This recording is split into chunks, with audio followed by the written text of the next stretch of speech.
سیاق و سباق جو ہے لکھنا ہے۔ سیاق و سباق جو ہے آپ کو میں پہلے بتا چکا ہوں کہ یہ جو پیرا جیسے آیا ہوا ہے، اس سے پہلے والا اور اس کے بعد والا پیرا جو ہے وہ سیاق و سباق میں لکھا جاتا ہے، کیونکہ سیاق و سباق کا مطلب ہوتا ہے آگے اور پیچھے آنے والا۔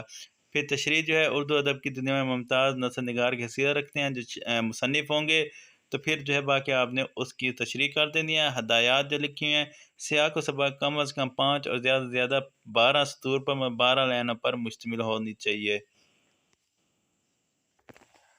اس کے بعد نیکسٹ ہے 12 کی تشریح کم از کم 1.5 صفحہ اور زیادہ سے زیادہ 2 صفحے پر مشتمل ہونی چاہیے۔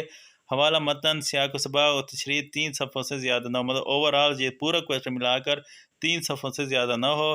پیراگراف کی تشریح کرتے وقت اس میں کوئی آیت مقدس، حدیث، قول یا متعلقہ اشعار مارکر سے لکھیں۔ تشریح کرتے وقت ہر 6 سے 7 سطور لکھنے کے بعد پیراگراف ختم کرنے کی کوشش کریں اور سوال کے اختتام تک اسی چیز کو برقرار رکھیں، مطلب ہر 6-7 لائن کے بعد لائن توڑ کر نئی لائن سے جو ہے وہ پیراگراف بناتے جائیں، شروع کرتے جائیں۔ اب 12 کی تشریح کرتے وقت اس میں موجود تاریخ اور اہم شخصیات مارکر سے لکھیں۔ تشریح کرنے کے بعد یعنی سوال نمبر 3 مکمل ہونے کے بعد اس کے نیچے مارکر سے یوں لائن لگائیں جیسے ہر سوال ختم کرنے کے بعد لائن لگانی ہے۔ اس میں یہ دیا ہوا ہے کہ 1 نمبر سبق کا نام کا، 1 دفعہ مصنف کا نام کا، 3 نمبر سیاق و سباق کے اور 10 نمبر کے جو ہے آپ لوگوں کی تشریح ہوگی۔ اس کے بعد نیکسٹ جو ہے سوال نمبر 4، سبق کا خلاصہ، جیسے اپنے مددآب ہے تو اس طرح آپ نے مصنف کا نام لکھنا ہے، اور پھر جو ہے ضروری ہدایت خلاصہ کیونکہ شروع کرنا ہے، مصنف کہتا ہے اگر آپ نے خلاصہ شروع کر دینا ہے۔ اس میں ضروری ہدایات یہ ہیں کہ سبق کا خلاصہ کم سے کم 2 صفحات پر اور زیادہ سے زیادہ 2.5 صفحات پر مشتمل ہو۔ سبق کے خلاصے میں موجود اہم تاریخیں، مشہور واقعات اور اہم شخصیات کے نام اور مشہور جگہ کے نام کو مارکر سے لکھیں۔ صرف سبق ہی میں موجود الفاظ استعمال کریں۔ تو اس میں 1 نمبر مصنف کے نام کا اور 9 نمبر جو ہے وہ آپ لوگوں کے جو ہے خلاصے کے ہوں گے، 10 نمبر کا یہ خلاصہ ہوگا۔ سبق میں موجود الفاظ مطلب آپ نے اپنی طرف سے کوئی نئے الفاظ یاد نہیں کرنے، بیچ میں نہیں لکھنے، اپنی طرف سے وہی الفاظ استعمال کریں جو سبق جس لحاظ سے چل رہا ہو، جو الفاظ سبق میں استعمال ہو رہے ہوں۔ اس کے بعد سوال نمبر 5 نظم کا خلاصہ، تو اسی طرح آپ لکھنا ہے شاعر کہتا ہے، پیغام نظم آ گئی، شاعر کہتا ہے، تو ضروری ہدایات نظم کا خلاصہ کم سے کم 8 اور زیادہ سے زیادہ 12 لائنوں پر مشتمل ہونا چاہیے۔ خلاصہ نظم اگر مختصر اور نظم پورا اترتا ہو، جسے پوری نظم واضح ہو جائے تو 5 نمبر مل جاتے ہیں۔ پورے نظم کے خلاصے کو ایک ہی پیراگراف میں لکھیں، یعنی لائن توڑ کے نہ بنائیں، ایک ہی اس پیراگراف میں لکھیں اور سوال ختم ہونے پر جس طرح بتایا ہوا کہ اس طرح لائن لگائیں۔ نیکسٹ سوال نمبر 6 مکالمہ ہے، 2 دوستوں کے یہاں یا روداد ہے، لیکن زیادہ تر بچے جو ہیں وہ مکالمہ ہی لکھتے ہیں تو اس لیے مکالمہ کی جو ہے آپ نے اس طرح ہیڈنگ وغیرہ دینی ہے، اور ضروری ہدایات جو ہیں اس میں گفتگو سادہ اور بے تکلف انداز میں ہوں، دونوں افراد کی گفتگو برابر ہو، مطلب 5 الفاظ اس کے ہوں 5 اس کے ہوں، ایک مثال دے رہا ہوں تو برابر ہوں، تو یہ نہیں کہ ایک کی باتیں آپ زیادہ لکھتے جائیں، ایک کے دوسرے کے جواب جو ہیں یا دوسرے کی باتیں جو کم لکھیں۔ کرداروں کے نام واضح لکھیں، موقع کے مناسب سے محاورہ، شعر، تشبیہ وغیرہ کا استعمال بھی ہونا چاہیے۔ بات چیت با مقصد اور آخر میں کسی نہ کسی نتیجے پر ضرور پہنچنی چاہیے۔ بے مقصد باتوں اور غیر ضرورت طوالت سے گریز کیا جائے۔ مکالمے میں برجستگی اور بے ساختگی کی جھلک نظر آئے، جیسے اچھا، تو اس طرح مدد جیسے ہوتے ایکسائٹمنٹ والے۔ مکالمے روز مرہ یا عام بول چال کا خیال رکھا جائے۔ جن لوگوں کے دل میں مکالمہ ہو ان کے نام مارکر سے لکھے جائیں۔ رموز و اوقاف کا خیال رکھا جائے، اور جب مکالمہ ختم ہو جائے تو اس طرح لائن لگا دی جائے۔ نیکسٹ سوال نمبر 7 ہے فیس معافی کی درخواست، پرنسپل کے نام، تو آپ نے اس طرح لکھنا ہے۔ اس میں کچھ مسٹیک بچے کرتے ہیں وہ میں بھی بتاؤں گا۔ بخدمت جناب پرنسپل گورنمنٹ ڈگری کالج الف ب ج۔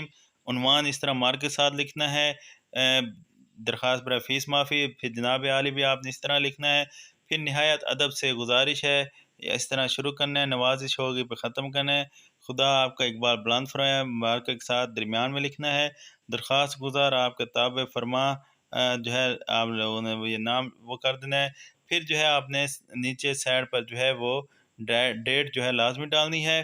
اس میں ضروری ہدایات جو ہیں درخواست کم سے کم 1 صفحہ، زیادہ سے زیادہ 1.5 صفحے پر مشتمل ہونی چاہیے۔ کوشش کریں درخواست کو نئے صفحے سے شروع کریں، یہ نہیں کہ آپ کا سوال نمبر 6 جو ہے جہاں پہ ختم ہوا ہے وہیں سے شروع کر دیں۔ تو جتنے بھی سوال ہیں ان کو کوشش کریں نئے پیج سے شروع کیا کریں۔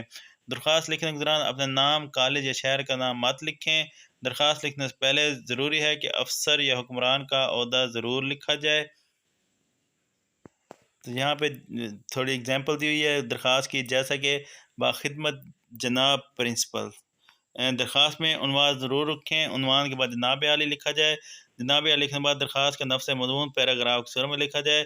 درخواست کو 3 حصوں پر آپ نے ڈیوائڈ کرنا ہے۔ آغاز یا تمہید کہ آپ لوگوں نے درخواست کا جو ہے وہ آغاز کس طرح کرنا ہے، نفس مضمون کے اصل مدعا کیا ہے درخواست میں جس چیز پر بات کریں گے آپ، اور اختتام جو ہے اس کا کرنا ہے۔